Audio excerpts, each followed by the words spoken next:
เจริญพรทุกท่านที่มาร่วมกันประชุมเพื่อจัดทำแผนงานโครงการ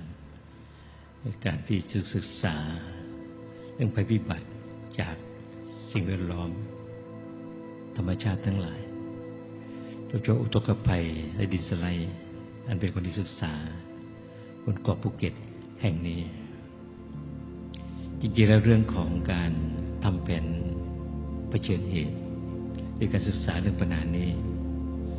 นับว่าเป็นเรื่องที่ปกติในสังคมยุคปัจจุบันเพราะอะไรเพราะว่าสภาพธรรมชาติสิ่งแวดล้อมนั้นสูญเสียความสมดุลและดุลยภาพอย่างเข้าขั้นไครซิสคือเกิดวิกฤตการณ์ที่เกิดขึ้นของโลกเนี่ยมันสะท้อนเชื่อมโยงไปทุกองค์คาพยพของโลกเราก็เป็นส่วนหนึ่งที่อยู่ในโลกนี้ในธรรมชาตินี้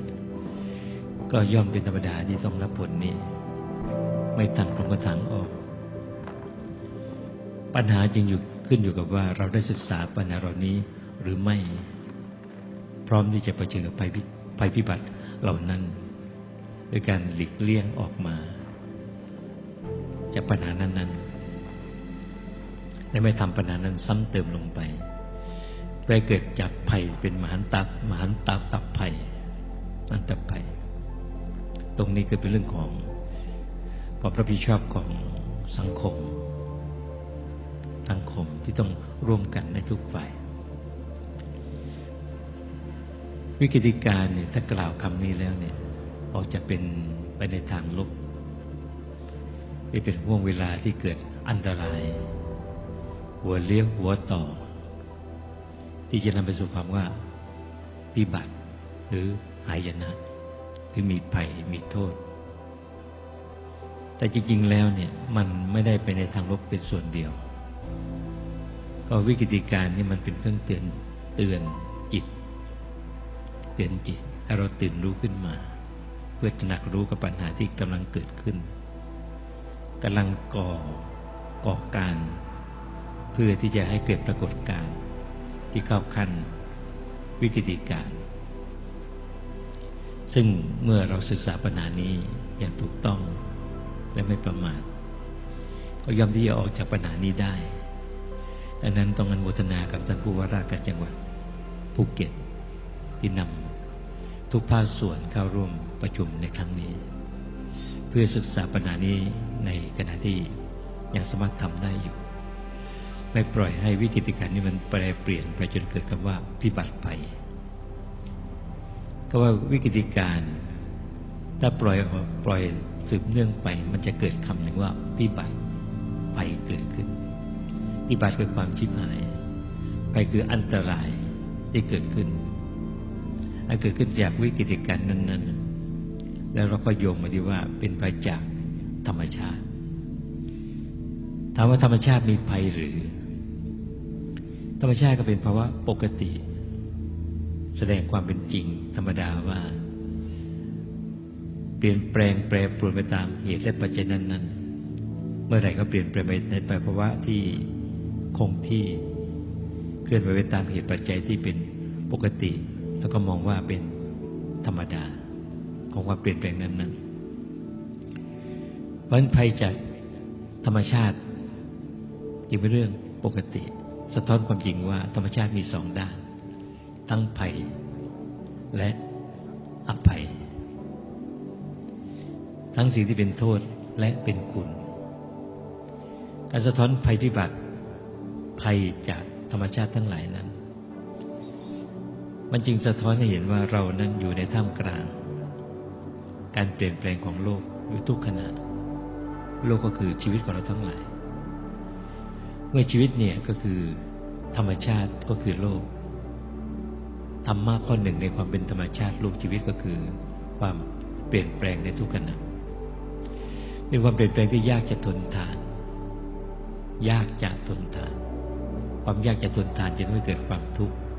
ต่อทุกจิตวิญญาณของสรรพสัตว์ทั้งหลายที่พยายามไปต่อต้านความเปลี่ยนแปลงของธรรมชาตินั้น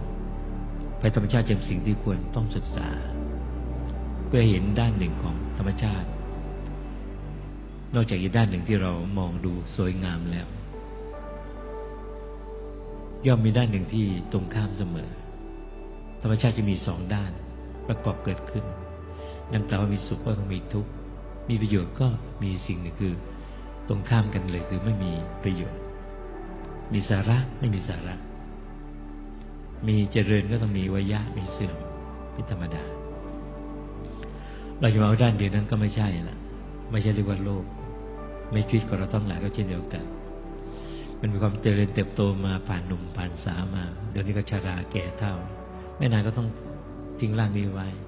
เรียกว่าแตกดับนี่เป็นธรรมดานั่นคำว่าภัยก็คือสิ่งที่มันน่ากลัวอันตรายที่กำลังจะให้สุขความเป็นโทษในสิ่งที่มีคุณอยู่นั้นก็มีโทษอยู่ด้วยการศึกษาตรงนี้ก็ให้เข้าใจในความจริงเพื่อเราอยู่ร่วมกับสิ่งที่มันเปลี่ยนแปลงผันผวนได้อย่างปกติสามารถหลีกเลี่ยงจากภัยนั้นได้ในบางปัญหาที่หลีกเลี่ยงได้สามารถอยู่ร่วมกับปัญหานั้นได้ในบางปัญหาจะต้องอยู่ร่วมกับปัญหานั้นและบางครั้งก็เราก็เพิกเฉยแบบปล่อยไปกับปัญหานั้นให้ปัญหานั้นเป็นปัญหาที่แก้ปัญหาในตัวของปัญหาเองจะปล่อยให้ผ่านไปจะพยายามหลีกเลี่ยงหรือคบหาก็รู้แล้วแต่เราต้องพิจารณาวันนี้ท่านทั้งหลายไม่สามารถหลีกเลี่ยงปัญหานี้ได้ก็ต้องคบหากับปัญหานี้ต้องคบหากับว่าภัยพิบัติจะทำอย่างไรที่จะคบหากับภัยพิบัติได้มันถ่านร้อนๆที่เราจะต้องหยิบขึ้นมาถ้าหยิบกับมือก็ต้องไหม้มือเราเองไหม้เผามือเราไปให้เกิดความเสียหายต่อชีวิตของเราเราก็ต้องสร้างเครื่องมือขึ้นมาเพื่อหยิบหรือจับหรือช่วยถ่านไฟนั้นที่จำเป็นจะต้องหยิบขึ้นมาการหยิบจะช่วยจะจับนั้นจะต้องศึกษาทุกมิติและสำคัญคือคำว่าไม่ประมาทในธรรมทั้งหลายเพราะไม่ประมาทนี้เป็นตัวแสดงความจริงของจุดเด่นของมนุษยชาติเราก็คือการมีสติปัญญามนุษยชาติเนี่ยเป็นสัตว์พิเศษที่พัฒนามีสติปัญญาสติปัญญานี่เมื่อประกอบอยู่ในชีวิตของผู้ใดในกระแสจิตของใครก็แล้วแต่ก็ย่อมนำสู่ความรู้เข้าใจในความเป็นธรรมดาความเป็นจริงในสิ่งนั้นๆที่อยู่ภายใต้กฎเกณฑ์ของคำว่าธรรมชาติที่แสดงความจริงว่ามันต้องเป็นอย่างนี้แหละเป็นธรรมดาเป็นภาวะหนึ่งที่ต้องเกิดขึ้นเมื่อเกิดต้องมีดับและยากทนทานให้เป็นทุกข์ไม่อยู่ภายใต้อำนาจการควบคุมของใครๆเรียกว่าเป็นไปตามกฎธรรมชาติด้วยกฎอนัตตาเมื่อเข้าใจเช่นนี้ได้ก็วิกฤตการณ์ไม่ใช่เรื่องที่น่ากลัวแม้ภัยก็เป็นเรื่องที่น่าศึกษาไม่ใช่มาวิตกกังวลจนเกินเหตุหรือไปเพิ่มเหตุซ้ำเติมเข้าไปในเหตุนั้นจนเป็นมหันตภัยนี่ฝากคำนี้ไว้ดังนั้นการตื่นรู้ขึ้นมาเพื่อศึกษาปัญหานั้นเป็นหน้าที่ของทุกคนและก็ชื่นชมท่านผู้ว่าราชการจังหวัดภูเก็ตที่ไม่ใช่ตื่นรู้แค่เพียงตามลำพังปลุกสังคมให้ตื่นรู้ขึ้นมาให้เด็กๆนักเรียนนักศึกษาเยาวชนครูอาจารย์ผู้รับผิดชอบในชุมชนทั้งหลายแม่ผู้นำศาสนาได้ตื่นรู้ขึ้นมาเพื่อการศึกษาสร้างความตระหนักรู้ให้รู้เข้าใจในคำว่าธรรมชาติแห่งชีวิตธรรมชาติที่มีคุณค่าเป็นครูอาจารย์ของสัตว์ทั้งหลายธรรมชาติที่เป็นกัลยาณมิตรที่ควรคบหาธรรมชาติที่มีแต่ความเกื้อกูลต่อกันดังนั้นเราจึงมองธรรมชาติอย่างรู้เข้าใจในความเป็นธรรมดาของธรรมชาติว่าธรรมชาตินั้นเนี่ยมีกฎเกณฑ์กำหนดตายตัวเรียกว่าธรรมนิยาม ธรรมชาตินี่ร้ายความเป็นตัวตนมาบังคับบัญชาไม่มีเทวดามนุษย์มันมีนาคมียักษ์มาควบคุมดำเนินไปตามกฎเกณฑ์ของคำว่าธรรมชาติที่กล่าวว่าเมื่อมีเกิดมีตั้งก็มีดับสูญสิ้นไปยากทนทานร้ายกันบังคับบัญชาไม่อยู่ภายใต้อำนาจของใครๆธรรมชาติเป็นเช่นนั้นแต่ธรรมชาติมีความเป็นพิเศษคือมีอำนาจเหนือทุกสรรพสิ่งภายใต้กฎธรรมชาติที่มาควบคุมทุกสรรพสิ่งไว้อยู่ภายใต้กฎหนึ่งกฎของธรรมะแต่กฎของธรรมะตรงนี้ก็มาควบคุมทุกสรรพสัตว์ทั้งหลายที่มีจิตวิญญาณสิ่งมีชีวิตทั้งหลายที่มีจิตวิญญาณให้อยู่ภายใต้อำนาจของธรรมะกฎของธรรมะหรือธรรมชาติโดยการสร้างกฎของกรรมขึ้นมากฎของกรรมเนี่ยมีการกำหนดตายตัวแน่นอนเช่นเดียวกันกล่าวโดยสรุปว่าการกระทำย่อมให้ผลนั้นต้องตอบแทนคืนผู้กระทำตามเจตนานั้นอันเจตนาจากจิตจึงเชื่อมโยงมาที่กฎแห่งกรรมให้กฎแห่งกรรมนี้ควบคุมจิตภายใต้ลักษณะธรรมหรือว่าเจตนาและจิตนั้นจึงรับผลการกระทำนั้นตามเจตนานั้นท่านมองแล้วคิดดีความดีก็เป็นของท่านเป็นผลตอบแทนคืนกลับจิตนั้นคนคิดดีก็สบายใจคนคิดไม่ดีล่ะก็ร้อนใจเป็นโทษเป็นทุกข์เป็นบาปไปก็เป็นผลต่อจิตนั้นจะสุขจะทุกข์จึงอยู่ที่จิตนั้นเป็นใหญ่เป็นประธานทุกอย่างสำเร็จด้วยจิตนั้นพระพุทธศาสนาเรากล่าวไว้เช่นนี้ผลที่สืบเนื่องไปด้วยกฎแห่งกรรมนี่เป็นเรื่องที่แสดงสะท้อนความจริงว่าจิตนั้นมีอำนาจในการกระทำมีอำนาจในการรับผลนั้นรักษาซึ่งวิบากผลนั้นต้องรักษาทำให้ต้องรักษาต้องเก็บมารักษาไว้และมีอำนาจในการสั่งสมเป็นสันดานมีอำนาจในการเป็นอย่างในธรรมทั้งปวงเรียกว่าจิตดังนั้นเมื่อทุกอย่างสำเร็จด้วยธรรมทั้งปวงจิตที่ยังสร้างจักรวาลสร้างภพสร้างชาติสร้างทุกสรรพสิ่งด้วยคำว่าจิตดินฟ้าอากาศพืชพันธุ์ธัญญาหารพันธุกรรมทั้งปวงนั้นจึงดำเนินไปในวิถีจิตเมื่อไรวิถีจิตของสังคมเป็นไปทางบวกดินฟ้าอากาศก็ดีพืชพันธุ์ธัญญาหารก็ให้คุณให้ประโยชน์มากกว่าโทษแต่เมื่อไรกลับกันจิตนั้นไปในทางที่ไม่ดีรับผลที่ไม่ดีนั้นดินฟ้าอากาศก็ดีแปรปรวนเปลี่ยนแปลงไปตามภาวะจิตของสัตว์สังคมนั้นๆที่มีอำนาจเชื่อมโยงสู่สภาพดินฟ้าอากาศพืชพันธุ์ธัญญาหารทั้งหลายและกลับมาให้ผลต่อขณะจิตนั้นหรือสัตว์นั้นที่ต้องรับผลนั้นจากการกระทำนั้นนี่คือความเชื่อมโยงที่อัศจรรย์มากไม่แปลกที่น้ำจะท่วมที่ภูเก็ตอย่างไม่เคยเกิดขึ้นไม่แปลกที่ดินสไลด์ไม่แปลกที่จะเกิดอุทกภัยและไม่แปลกที่อยากจะเกิดภาวะภัยพิบัติที่ยิ่งขึ้น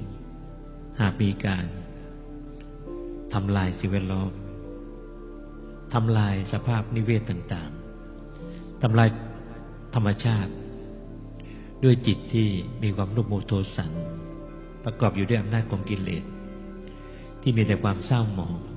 มีแต่ความอยากมีแต่ความคิดที่เบียดเบียนต่อกันไม่แปลกที่เขาน่าเกิดถูกทำลายบุกรุกกันจนเข้าสู่วิกฤตการณ์มานานเนี่ยพระธาตุภูว่าอยู่บนภูเขาป่าต้นน้ำเป็นหลักฐานชั้นสำคัญว่าเฉพาะที่ตั้งของพระธาตุภูว่าที่ยังอุดมสมบูรณ์อยู่นอกนั้นถูกจับจองมีเจ้าของแผ่วถางทำลายแล้วก็มีการซื้อขายกันเปลี่ยนมือกันเรียกว่าชี้ไปตรงไหนมีเจ้าของหมด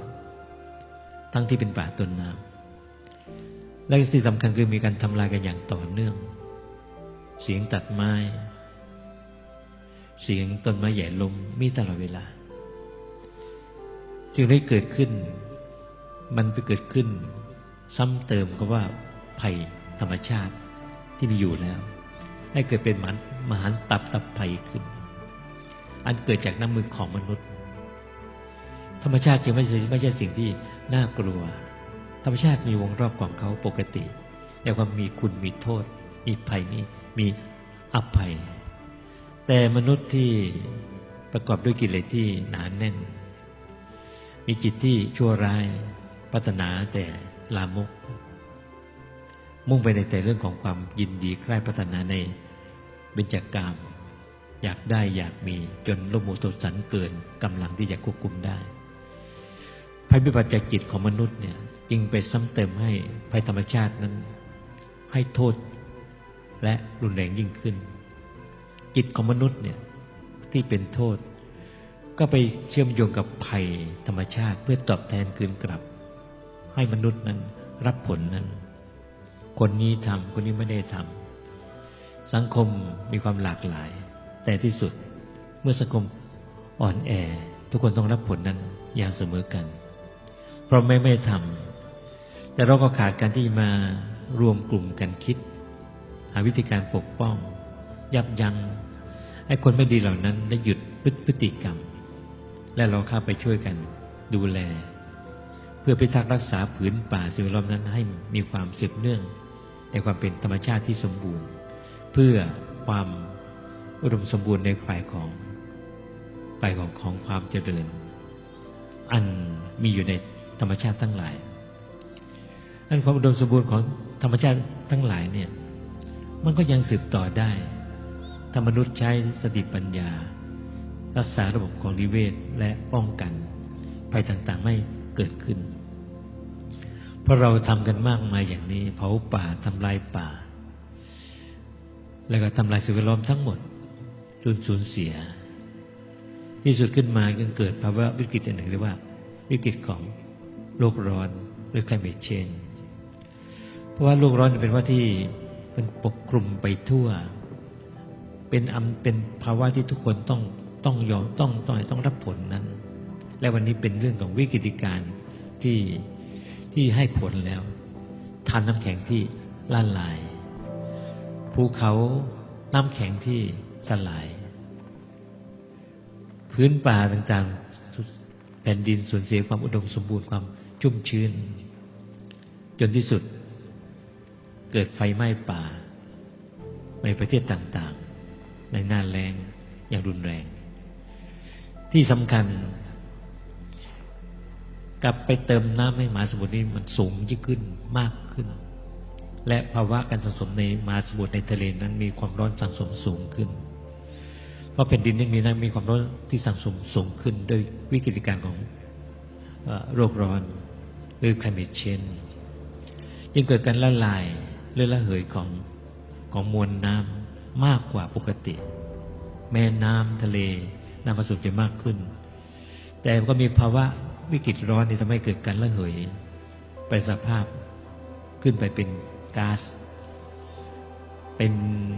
เมฆเป็นหมอกเป็นเมฆพร้อมที่จะกลั่นตัวลงมาเป็นเม็ดฝนเราจะเห็นเม็ดฝนเม็ดน้ำมากกว่าเดิมมากกว่าตกมากกว่าเดิมเม็ดน้ำใหญ่กว่าเดิมและมีมวลสารที่ไม่สะอาดที่เกิดขึ้นในชั้นบรรยากาศทั้งหลายไปจับตัวในชั้นของความเป็นเมฆเป็นหมอกทั้งหลายมันเป็นว่าเป็นภาวะความย้อนแย้งที่น่ากลัวมันเป็นภัยที่น่ากลัวเป็นภัยเชิงซ้อนที่เรียกว่าวิปริตเป็นวิกฤตการณ์ที่เข้าขั้นวิปริตคือภาวะร้อนแต่มีมรสุมมีพายุมีฝนเกิดอุทกภัยขึ้นมันเป็นเรื่องที่แปลกมากตรงข้ามกันเลยวิกฤตการณ์ตรงนี้จึงต้องกลับมาศึกษาเกิดอะไรขึ้นในแผ่นดินในพื้นผิวแผ่นดินทั่วโลกในพื้นที่ในโลกนี้ที่มนุษย์เป็นผู้กระทำก็พบว่าเราทำลายบรรยากาศกันมากมายเราทำลายชั้นบรรยากาศโดยการเผาป่าปล่อยแก๊สมีเทนปล่อยสิ่งต่างๆออกไปเราทำลายสิ่งแวดล้อมระบบนิเวศจนสูญเสีย ความสมดุลดังที่ยกขึ้นมากล่าวพรรษาที่ผ่านมาอาตมาจำพรรษาอยู่ที่สหรัฐอิสลามปากีสถานโดยการอาราธนานิมนต์คือเป็นทางการของรัฐบาลอิสลามปากีสถานและเป็นพระภิกษุองค์แรกที่ได้รับนิมนต์เป็นทางการผ่านทางการทูตผ่านกระทรวงต่างประเทศซึ่งคุณดอนปรมัตถ์วินัยรองนายกและรัฐมนตรีว่าการกระทรวงต่างประเทศได้อำนวยการเรื่องนี้และรับทราบดีเรียกการเดินทางของอาตมาในครั้งนี้ว่าเป็นดัมมาดิโพเมซีวิธีทำทางการทูตยกตรงนี้ขึ้นมากล่าวเพราะว่าอาตมาไปอยู่ที่นั่นจึงได้เห็นสภาพของวิกฤตการณ์ของภัยธรรมชาติที่เข้าขั้นหมันตับภัยในช่วงในพรรษาเนี่ยเกิดภัยพิบัติอันยิ่งใหญ่ที่ไม่เคยเกิดขึ้นในเมืองสวัสดิ์หรือหุบเขาสวัสดิ์ซึ่งเป็นอารยธรรมของคันธระเป็นแดนมรดกโลกของพุทธศาสนาอาตมาเพิ่งไปมาแล้วก็ไปที่นั่นมาหลายครั้งสภาพธรรมชาติสวยงามมากบ้านเรือนคนน่าอยู่อาศัยมีธุรกิจโรงแรมการท่องเที่ยวรองรับมีโรงแรมชั้นดี4 ดาว5 ดาวคนชอบไปที่นั่นเพราะบรรยากาศสิ่งแวดล้อมดีมากและทิวทัศน์คล้ายกับสวิตเซอร์แลนด์กล่าวเช่นนั้นแต่ในวงเวลาที่ผ่านมานั้นในช่วงพรรษาที่ผ่านมาท่านคงจะได้ยินเรื่องปากีสถานปรากฏว่าเกิดอุทกภัยครั้งใหญ่มวลน้ำมากมายไหลผ่าน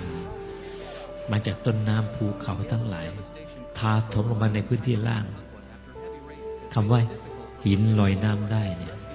อาตมาพูดมาเป็น10 ปีแล้วระวังนะถ้าก่อนหน้าเกิดหินจะลอยน้ำได้ที่นั่นหินลอยน้ำมามากมายกระแทกถาโถมก็กระแทกกระทบทำลายทุกอย่างที่ขวางหน้าบ้านเรือนโรงแรม5 ดาวสัตว์เลี้ยงหมูชนทั้งหลายเนี่ยสูญเสียไปหมดสูญเสียแม้กระทั่งชีวิตคนจำนวนไม่น้อยที่อยู่ภายใต้กระแสคลื่นที่รุนแรงนั้นสิ่งเหล่านี้มันเกิดขึ้นและเป็นมันตภัยที่น่ากลัวและมันตอบรับประบัตินี้ถึงเวลาที่เขาจะชำระคืนความโลภโมโทสะของมนุษย์ที่ไม่เคารพในธรรมะไม่ประพฤติธรรมและก็ทิ้งคำว่าศีลธรรมเมื่อโลกนี้สิ้นว่าศีลธรรมโลกนี้ก็ต้องพบกับว่าความหายนะจึงจะฝากโดยท่านผู้ว่าราชการจังหวัดภูเก็ตและคณะที่มาร่วมกันประชุมว่าสิ่งที่น่ากลัวก็คือภัยพิบัติที่เกิดขึ้นจากภัยของมนุษย์ที่ขาดศีลธรรมเจ้าที่ราชการหน่วยงานที่รับผิดชอบต้องคืนกลับมาสู่คำว่าการเคารพในกฎหมายและศีลธรรมเช่นเดียวกับชาวบ้านทั้งหลายถ้าเจ้าหน้าที่กลุ่มหนึ่งไปสนับสนุนและชาวบ้านกลุ่มหนึ่งก็มีความโลภจนเกินไปสุดท้ายกระบวนการทำลายป่าก็ไม่จบสิ้นบนเกาะภูเก็ตแห่งนี้นี่คือเรื่องจริง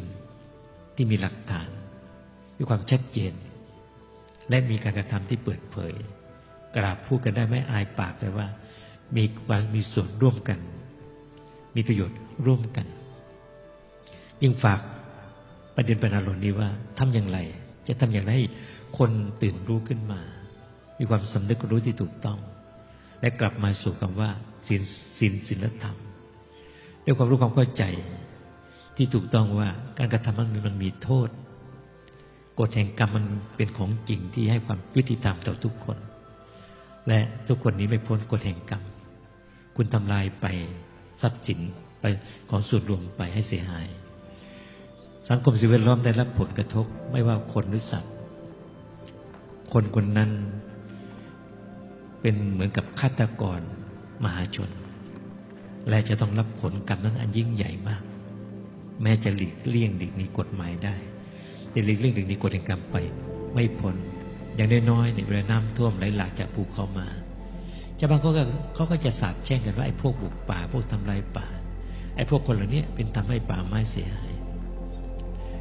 ภาพลักษณ์ที่แสดงขึ้นที่ปากีสถาน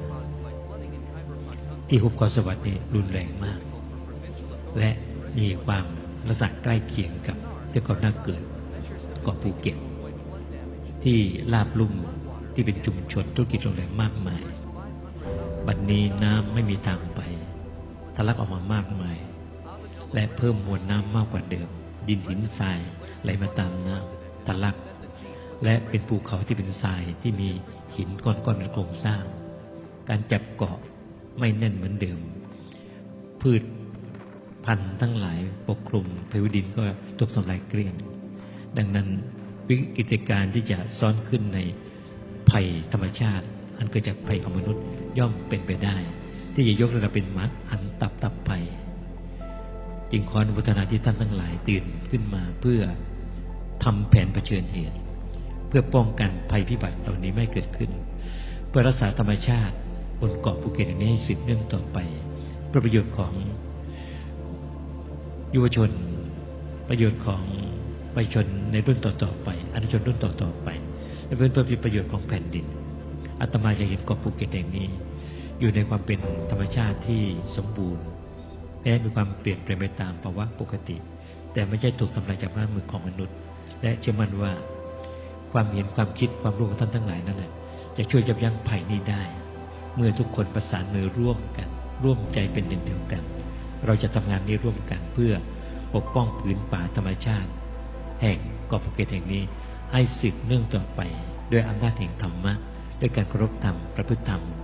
โดยธรรมะที่พระเจ้าตรัสไว้ชัดเจนสมบูรณ์ว่าให้เราพึ่งตนและพึ่งธรรมและเน้นรวมว่าต้องมีความสามัคคีธรรมกันอย่างเข้าใจว่าเราจะทำสิ่งที่ดีที่สุดด้วยสติปัญญาหนึ่งสมองสองมือของเราเนี่ยอย่าร่วมกันทำสิ่งที่ให้เกิดขึ้นเพื่อเป็นปรากฏการณ์ว่าโลกนี้ไม่มีภัยพิบัติแต่เราต้องหมดผ่านภัยพิบัตินั้นด้วยคำว่าสติปัญญาพอเจริญพร